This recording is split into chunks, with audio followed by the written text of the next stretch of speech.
So Freunde, Servus und habe die Ehre.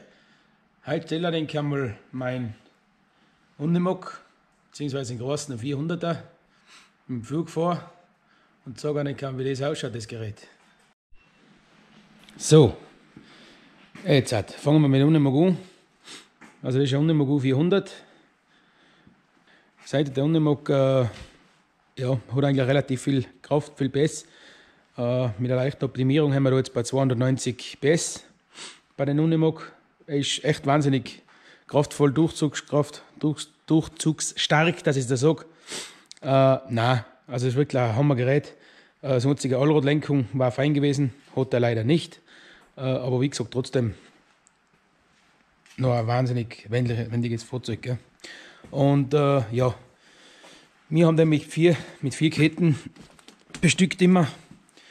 Weil mit dem eigentlich nur räumen und dementsprechend bleibt der eigentlich so gut es geht permanent mit den Ketten da stehen. Mit dem Streuabflug alles beieinander. Kann man da jederzeit wegfahren damit. Also man ist allzeit bereit. Sollte es schneien, sollte Einsatz kommen, haben wir abfahrbereit. Ja, wir haben da heuer neue Ketten drauf getan und sind da auch wahnsinnig zufrieden. Die heben gut, nutzen sie ja wirklich kaum an. Jetzt haben wir schon viele Stunden gefahren wieder damit. Aber einen starken Einsatz und da ist eigentlich, so wie man sieht, gar nichts bemerkbar. Ja, nachher haben wir auf den Unimog hinten sind 2,2 Kubik Streuer von Gmeiner. Streuautomaten. Der funktioniert eigentlich wunderbar, geht gut. Sicher hat ein bisschen Rost, gell? Aber das ist bei den Geräten normal.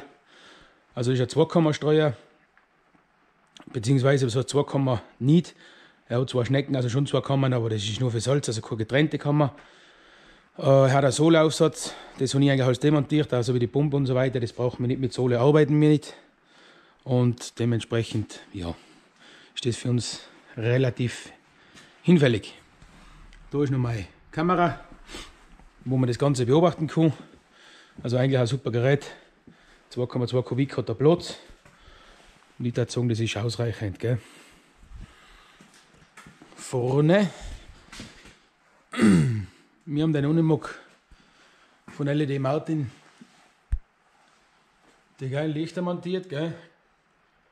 Das sind richtige Fahrlichter, das heißt Abblendlicht, Aufblendlicht, Blinker. Die oberen zumindest, weil die kann man ja von oben nach unten schalten.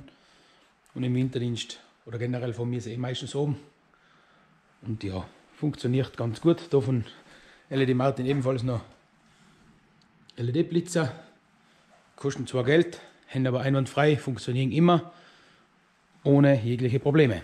Und vor allem, die halten sie aus. Gell? Temperaturen, Dauerbetrieb, alles kein Problem. So, jetzt sage ich da noch kurz die Beleuchtung am Dach. Also da haben wir einmal den heller LED, das ist die Blackshine Edition. Das ist eigentlich der stärkste Balken, was heller hat.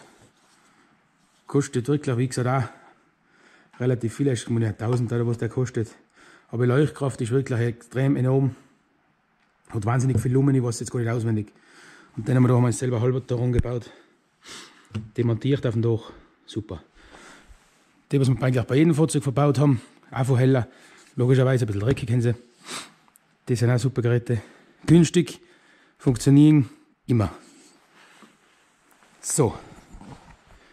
Nachher gehen wir das Innere. So, da haben wir das Bedienpult von der Gmeiner Streuer. Da ist alles drauf. Unsere Rückfahrkamera. Ich kann das kurz einmal einschalten, dass man da was sieht vielleicht. Dass man da was sieht, sieht man jetzt schon im Heck. Den Streuteller, ich weiß nicht, seht ihr es denn? Wohl sieht man normal schon. Und da kann man das optimal beobachten, das Ganze. Da haben wir die Steuergerätbedienung, die ganze Einheit. Das funktioniert super bei Unimog generell. Da ist die ganze Bedienung, da sieht man jetzt nicht so viel, gell? Ja, Licht ist jetzt auch scheiße. Egal. Jedenfalls da die ganze Bedienung. Was kann ich eigentlich noch dazu sagen? Sonst ist das Fahrzeug eigentlich selbst erklärend. So, kommen wir zum Pflug. Pflug ist ein dreischariger Hydrak-Pflug. U3 320, das heißt 3,20 Meter Schildbreite. Der hat, glaube ich, bei 2,70 Meter Arbeitsbreite. Das ist wirklich ein optimales Gerät. Also wir haben schon viel Pflege durchprobiert. Jeder Pflug hat seine Vor- und Nachteile. Ja, für uns am Berg oben ist Hydrak meiner Meinung nach für mich das Beste. Generell in Kombination mit Unimog. Das ist wirklich ein feines Gerät. Er schaut jetzt natürlich auch nicht ganz schön aus, weil er dementsprechend noch Dreck drauf hat. Sogar noch ein paar Steinchen mit dabei bei den ganzen. Wir haben dann letztes Jahr während des Winters haben wir da die ganzen Verschleißteile erneuert. Das heißt neue Schirrfleischen vorne in Hardox, neue Randabweiser, so wie bei den Gleitkufen, neue Gleitteller montiert. Ja, der Pflug wird regelmäßig geschmiert und dementsprechend schaut er ist halt ein bisschen ölig. Aber rostig ist da nichts. Der funktioniert tadellos. Feiner Pflug, übersichtlicher Pflug, der Rahmen, die Rahmenbauweise ist echt gewaltig, meiner Meinung nach. Finde ich super, ist übersichtlich. Man wascht ihn leicht, man kann die Ersatzteile relativ schnell tauschen. Man kommt da super zu. Und die Ausscherung, bei denen die Ausklinkung ist auch wunderbar. Also die Hydrak-Pflüge, generell die U-Reihe, kann ich sicher auf jeden Fall jedem empfehlen.